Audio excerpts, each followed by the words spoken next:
Cephalometrics. The word cephalometric originates from two words, cephalo meaning head and metric meaning measurement. The term cephalometrics is used to describe the analysis and measurements made on the cephalometric radiographs. The cephalometric imaging system consists of an X-ray apparatus, an image receptor, and a cephalostat. This image shows the relationship of an X-ray source, patient, and the film for lateral cephalogram. The distance between the X-ray source and the mid-sagittal plane of the patient is fixed at 5 feet. The equipment helps in standardizing the radiographs by use of constant head position and source film distance so that serial radiographs can be compared.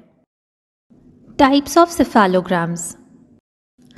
A lateral cephalogram provides a lateral view of the skull.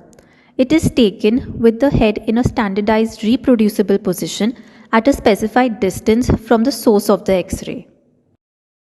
Frontal cephalogram. A frontal cephalogram provides an antero-posterior view of the skull.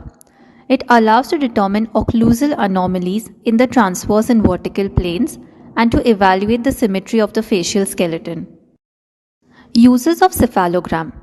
It is used in the orthodontic diagnosis and treatment planning, in classification of skeletal and dental abnormalities, in establishing facial types, in evaluation of treatment results, in predicting growth-related changes and changes associated with surgical treatment, and it acts as a valuable aid in research work involving the craniodentofacial region.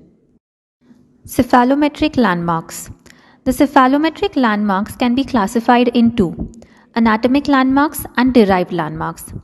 Anatomic landmarks represent the actual anatomic structures of the skull. Derived landmarks have been obtained secondarily from the anatomic landmarks in a cephalogram. The landmarks can further be classified as hard tissue landmarks and soft tissue landmarks. The hard tissue landmarks in cephalometrics are nasion. It is the anterior-most point midway between the frontal and nasal bones on the frontonasal suture. Orbital. It is the lowest point on the inferior bony margin of the orbit. Porion. It is the highest point on the upper margin of the external auditory meatus. Sella. This point represents the midpoint of the pituitary fossa or sella turcica. Point A. It is the deepest point in the midline between the anterior nasal spine and alveolar crest between the two central incisors. It is also called subspinal. Point B. It is the deepest point in the midline between the alveolar crest of the mandible and the mental process. Basion. It is the median point of the anterior margin of the foramen magnum. Bolton point. It is the highest point at the postcondylar notch of the occipital bone. Anterior nasal spine. It is the anterior tip of the sharp bony process of the maxilla in the midline of the lower margin of the anterior nasal opening. Gonion. It is a constructed point at the junction of ramal plane and the mandibular plane. Pogonion. It is the most anterior point of the bony chin in the median plane. Gnathion. It is the most antero-inferior point on the symphysis of the chin. It is constructed by intersecting a line drawn perpendicular to the line connecting menton and pogonion. Articular. It is a point at the junction of the posterior border of the ramus and the inferior border of the basilar process of the occipital bone. Prostheon. It is the lowest and most anterior point on the alveolar bone in the midline between the upper central incisors. It is also called supradental. The key ridge. It is the lowermost point on the contour of the alveolar wall of the infratemporal fossa. Posterior nasal spine. It is the intersection of a continuation of the anterior wall of the pterygopalatine fossa and the floor of the nose, marking the distal limit of the maxilla. Broadband registration point. It is the midpoint of the perpendicular from the center of sella turcica to the Bolton plane. PTM point. It is the intersection of the inferior border of the foramen rotundum with the posterior wall of the pterygomaxillary fissure. Glabella.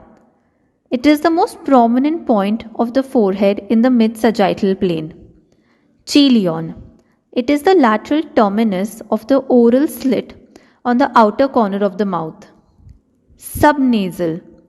It is the point where the lower border of the nose meets the outer contour of the upper lip. Moving on to the soft tissue landmarks, starting with glabella. It is the most prominent point in the mid-sagittal plane of the forehead. Nasion soft tissue. It is the deepest point in the concavity of the soft tissue contour of the root of the nose. Pronasal. It is the most prominent point of the nose. Subnasal. It is the intersection of the lower border of the nose and the outer contour of the upper lip. Labral superius. It is the median point in the upper margin of the upper membranous lip. Superior labial sulcus. It is the point of the greatest concavity in the middle of the upper lip. It is located between subnasal and labral superius. Stomion superius. It is the lowest point of the upper lip. Stomion inferius. It is the highest point of the lower lip. Stomion. It is the midpoint between stomion superius and stomion inferius. Labral inferius. It is the median point in the lower margin of the lower membranous lip. Pogonion soft tissue. It is the most prominent point on the soft tissue contour of the chin. Menton soft tissue. It is a constructed point at the intersection of a vertical coordinate from menton and the inferior soft tissue contour of the chin.